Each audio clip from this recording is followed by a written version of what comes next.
Assalamualaikum warahmatullahi wabarakatuh. Perkenalkan, nama saya Panji Arya Wicaksono, NIM 2210105059773 dari kelas 01 SMJP 054, Program Studi S1 Manajemen, Universitas Pamulang. Di sini saya akan mempresentasikan tugas mandiri mata kuliah pengantar manajemen dan bisnis dengan judul pelaksanaan dan pengawasan. Pertama ada pengertian pelaksanaan atau actuating.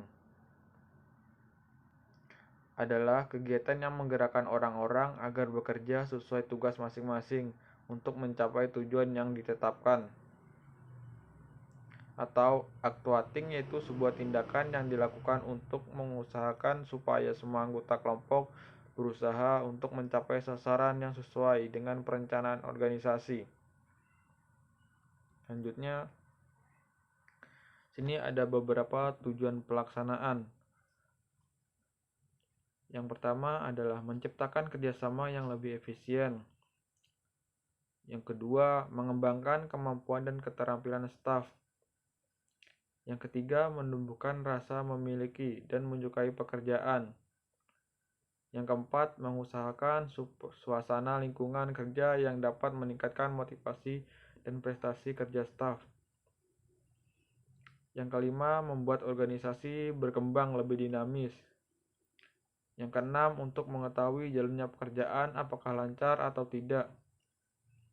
Yang ketujuh, untuk memperbaiki kesalahan-kesalahan yang dibuat oleh pegawai dan mengusahakan pencegahan agar tidak terulang kembali kesalahan yang sama atau timbulnya kesalahan-kesalahan yang baru.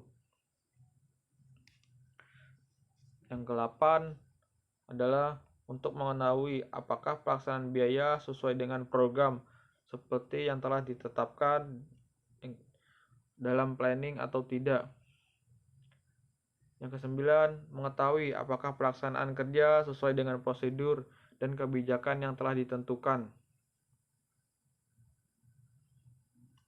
Selanjutnya, di sini saya akan membacakan tentang prinsip pelaksanaan. Berikut ada 3 prinsip pelaksanaan. Yang pertama, prinsip yang mengarah kepada tujuan. Tujuan pokok dari pengarahan nampak pada prinsip yang menyatakan bahwa semakin efektifnya proses pengarahan, akan semakin besar sumbangan bawahan terhadap usaha mencapai tujuan. Yang kedua, prinsip keharmonisasi dan tujuan. Orang-orang bekerja untuk dapat memenuhi kebutuhannya yang mungkin tidak sama dengan tujuan perusahaan. Yang ketiga, prinsip kesatuan komando. Prinsip kesatuan komando ini sangat penting untuk menyatukan arah tujuan dan tanggung jawab para bawahan.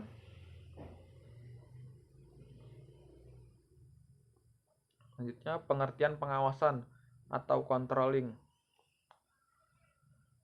Pengawasan atau controlling adalah salah satu fungsi manajemen dalam suatu organisasi yang memiliki arti suatu proses mengawasi atau mengevaluasi suatu kegiatan.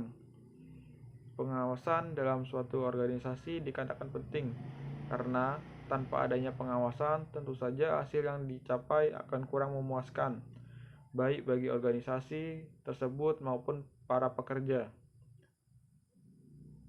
Berikut adalah pengawasan menurut ahli Komarudin. Pengawasan adalah berhubungan dengan perbandingan antara pelaksanaan aktual rencana dan awal untuk langkah perbaikan terhadap penyimpangan dan rencana yang berarti. Sini ada jenis-jenis pengawasan. Adapun jenis-jenis pengawasan diantara lain pengawasan internal merupakan pengawasan yang dilakukan oleh orang atau badan yang terdapat di dalam lingkungan organisasi atau lembaga yang bersangkutan. Yang kedua, pengawasan internal merupakan pengawasan yang pemeriksaan yang dilakukan oleh unit pengawasan yang ada di luar unit organisasi atau lembaga yang diawasi. Yang ketiga, pengawasan preventif dan reprensif. Pengawasan preventif ialah lebih dimaksudkan sebagai suatu pengawasan yang dilakukan pada kegiatan sebelum kegiatan itu dilaksanakan, sehingga dapat mencegah terjadinya kegiatan yang menyimpang. Sedangkan pengawasan preventif ialah suatu pengawasan yang dilakukan terhadap suatu kegiatan setelah kegiatan tersebut sudah dilakukan atau dilaksanakan. Yang keempat, pengawasan aktif dan pasif.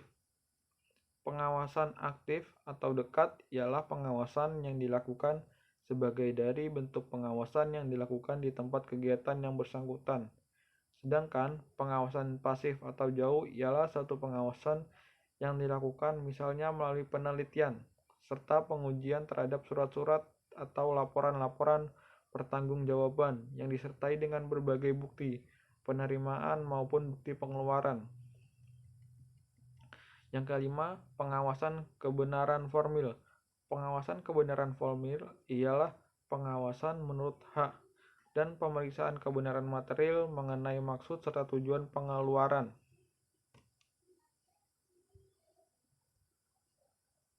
Selanjutnya, proses pengawasan. Proses pengawasan terdiri dari 3 macam langkah, yaitu yang pertama, mengukur hasil pekerjaan. Yang kedua, membandingkan hasil pekerjaan dengan standar dan memastikan perbedaan. Yang ketiga, mengoreksi penyimpangan yang tidak dikehendaki melalui tindakan perbaikan. Selanjutnya, karakteristik pengawasan. Ada beberapa karakteristik pengawasan yang efektif dapat diperinci sebagai berikut. Yang pertama adalah akurat. Kedua, tepat waktu. Yang ketiga, objektif dan menyeluruh. Yang keempat, terpusat pada titik controlling yang strategik. Yang kelima, realistik secara ekonomi. Yang keenam, terkoordinasi dengan aliran kerja organisasi. Yang ketujuh, fleksibel. Lalu yang kedelapan, bersifat sebagai penunjuk dan operasional.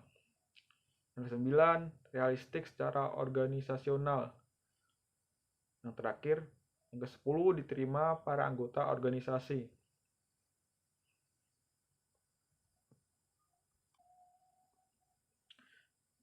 Sistem pengawasan atau controlling.